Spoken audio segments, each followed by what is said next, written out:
Okay. All right. Let's begin with the kind of original reason why what we're working on together at the moment, and that is to refine and upgrade your services with a view that to increase your income and your monthly turnover as a personal trainer. Mm-hmm. And going right back to the start, we came to kind of provide context for this. You took this initial decision to have quite a low price point, because the kind of approach to that was, it's easier to sell a lower price product, so I'll just get loads of them in and I'll end up satisfying myself financially. But that turned out not necessarily to be the right strategy.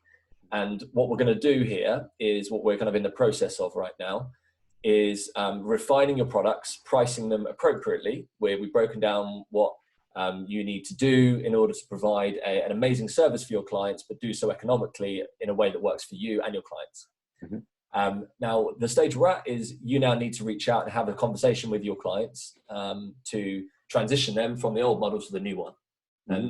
And what I've got here are sort of about 10, some of the principles merge into one another, but 9 or 10 key bits of theory and concepts that I think will really help you get the best result you can. The first one is about starting with first principles.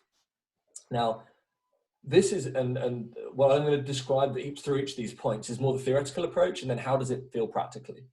So starting with principles in a conversation helps to frame the conversation that you're about to have.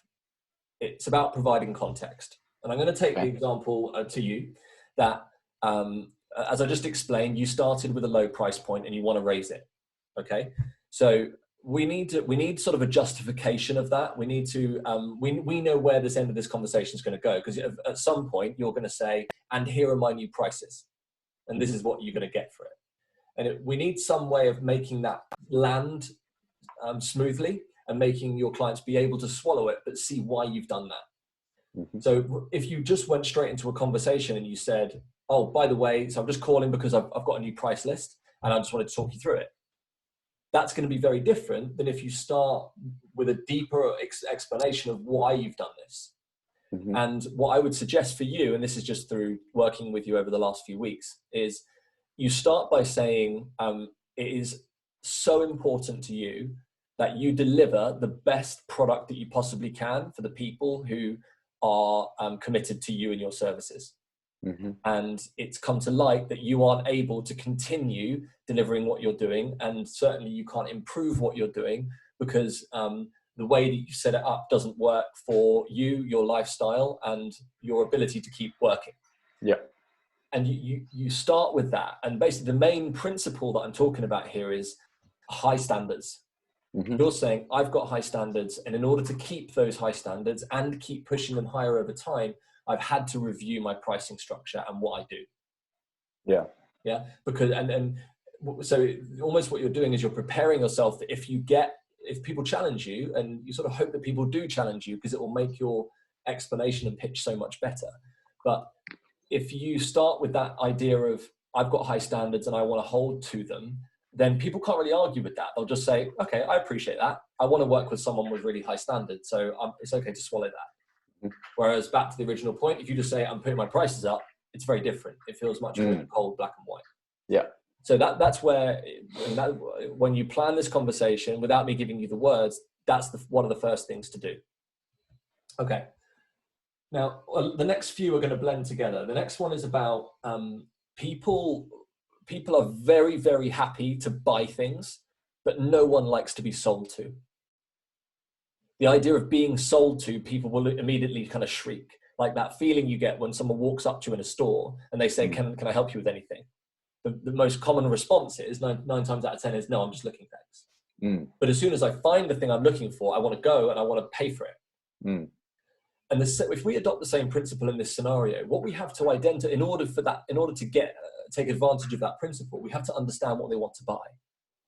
Now, deep down, if we understand humans, we know really what people want. People want a body they can be proud of. They want a lean body. They want to be mobile. They don't want to be in pain. They don't want to be fat. They want to be sexy. They want to be attractive. They want a body to function, to do what they want to do with it at a really kind of top level. But everyone's reasons and applications of that are slightly different. So in order to take advantage of the fact that we know people want to buy things, if it's what they want, we need to understand what they want first. And so therefore, when we structure a conversation like this, even with people who are already buying into our services, I need to understand first, what do you want right now? Because this changes over time. We change as people, we evolve, our goals change, our challenges change, situation changes. It's perfectly relevant right now in lockdown. We're in May, middle of May 2020, and it's lockdown due to coronavirus, and people's priorities have changed. And we've got to understand what's at the top of the list before we can start talking about what we're going to sell. Okay. Make sense? Okay. The next concept is that the sale, you have to peel back the layers to find a sale. If the idea was, if I pick up a conversation, you have the belief that there is a sale in here somewhere. There is a scenario. There's a set of conditions and circumstances that lead me or lead them to saying, yeah, I want to sign up to your gold package, please, Lewis. Yeah. And it's about peeling back layers to almost find it. You can't just kind of hit it head on and you're not just going to arrive at it in the first 5 minutes of the conversation. I'm going to need to peel back their barriers, their frustrations, or I'm going to need to help them uncover what they want. So, you're going to use questions like, how are you? How are you getting on with your exercise at the moment? What are you finding challenging? What are you finding tough? What are you enjoying? What are you not enjoying? And how are you feeling about that? Tell me more about this. And playing the role of the sort of detective in the scenario, where you're trying to unpick all of the different elements and trying to get down to this kind of core of the onion, so to speak, peel back the layers, find the middle. And again, we're talking about employing patience, asking questions, and moving on to my next point, using silence appropriately. Yeah. There is a rule here where this icon, by the way, I took this because it made me, it reminds you of that moment when you're texting someone on iMessage or on WhatsApp, and you can see they're typing, and on iMessage, this little bubble comes up. It says they're currently in the process of getting a message to you. Yeah. There's a very similar thing when I'm in a normal conversation over Zoom or face-to-face, where I've just finished saying something. So you've just received the text, or you've just received a bit of someone said, someone has said. And then, there's that moment where if you can hold just a few seconds of silence, either because you don't know what to say next, or just because you're just really truly absorbing what's been said, the other person often just continues talking again. And they realize that they hadn't actually finished. And the point here is that in order to peel back the layers, in order to find the sale, in order to get as much out of them as possible, to understand what they want and what they're struggling with, silence is a massively important tool to use on your part. Because once you've asked them a question and they speak, leave 3 seconds. Imagine you're on the phone waiting for that text to come in, and just wait for it. Wait for that next bit of information to come at you. And often you can find that they peel back the layers of the onion themselves. So make sure you use silence when you're talking to them. Okay. Again, another way to look at this is we need to shine the spotlight on them first and put you second. The big trick, a big mistake people make in this scenario is that you have a reason for the call. You want to show them your new prices and your new models and your new packages, which you're really excited about. You spent a lot of time refining these now. And it's very tempting to get on the phone and just start talking about your stuff. But we need to put them first, peel back the layers, ask lots of questions, listen, use silence, and then you come later, which obviously is what we're working towards. This here represents being on the lookout. I want you to, when you're listening and you're asking the questions and they're starting to talk to you a lot about how their life's going, what they're feeling, what they're doing, what they're not doing, and how they feel about that, and they give you clues. You need to be on the lookout for what they're frustrated with, what they're feeling, where they're feeling pain. And I don't just mean physically, negative emotion. What are they struggling with?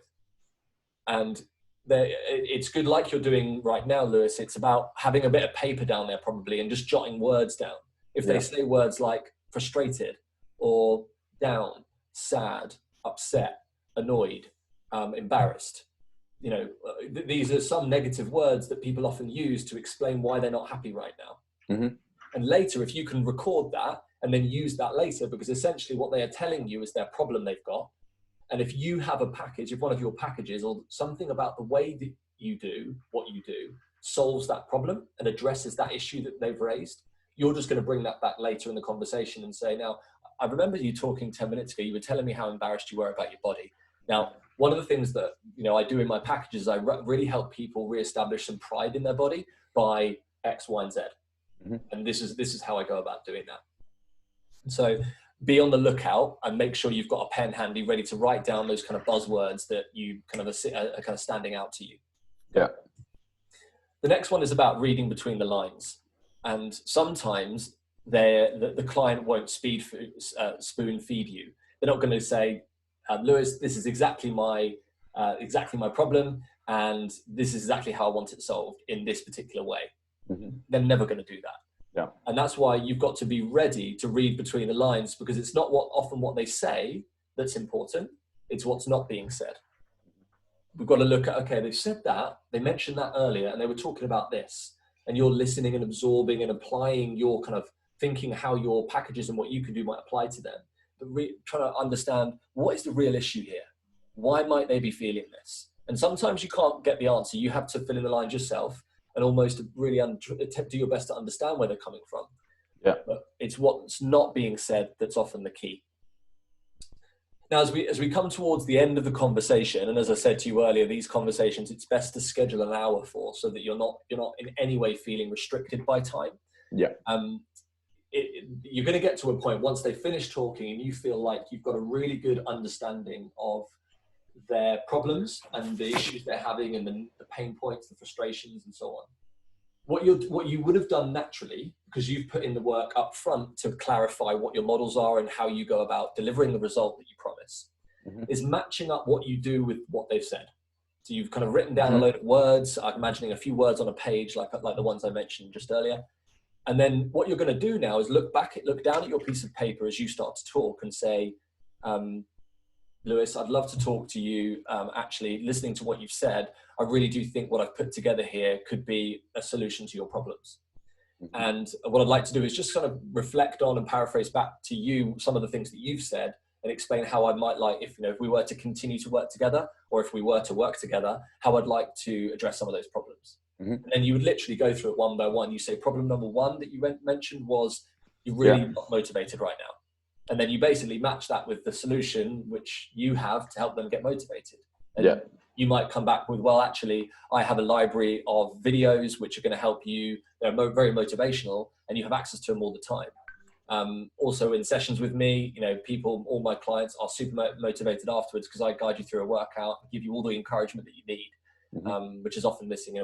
And anyway, you kind of get what I'm going at. But the methodical approach to this is important, because you'll be going through the problems one by one. And if you've written them down on a piece of paper, you can't reveal your price or your final question of whether they're going to do it or not until each one has been addressed and they've understood what you've said.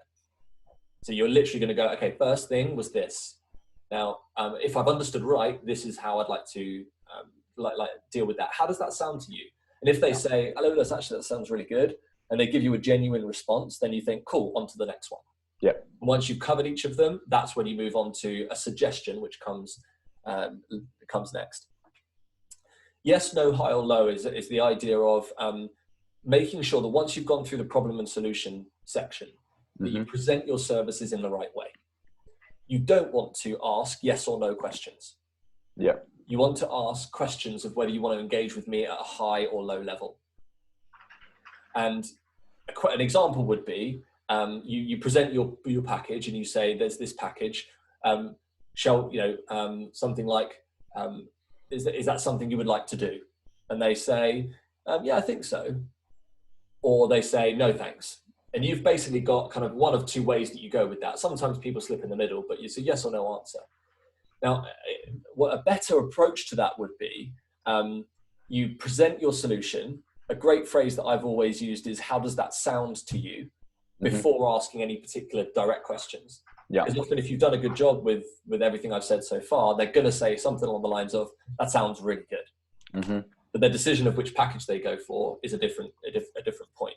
So at this stage, what you would do is one of two things, or maybe both, is you would first of all make your own suggestion based on your understanding of where this person's at in their journey right now and their level of interest.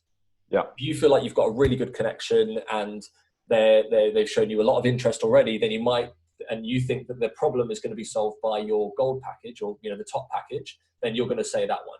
And you would explain, you know, you've explained so far what you would do in order to solve their problem, and then you would reveal the price. Now, your approach here is saying, actually, I've got other options in my back pocket, so to speak, that if that level of engagement is a bit too much for you right now, no problem. There are still ways that I can support you, and I've got this silver package. Mm-hmm. And so now they're left with decisions of whether to engage with you at a high level or a low level. And really, you're making this assumption here that you know, you've put the time in to truly understand where they're at. You've presented a solution to their problem. If we go back to that metaphor in the shop where you know, you're either that shopping assistant who walks up and says, can I help you with anything, and they just say, no, I'm just looking. What you've done is you've identified what particular clothing item they want in the store, and you've gone, right, I've got 3 of those. I've got the top line level Hugo Boss jeans, I've got kind of the middle level, I've got the Levi's, and then I've got kind of your basic Primark. Which of the 3 do you think would work for you for your denim jeans that you want? Yeah. And it's a very different kind of approach, because they'll just go, oh, okay, well, actually my budget's pretty good right now, so do you know what, I'll go for the bigger level because I can see all the reasons that you've outlined to me why they're best and why they would last me longest, fit the best and look the best and feel the best and so on.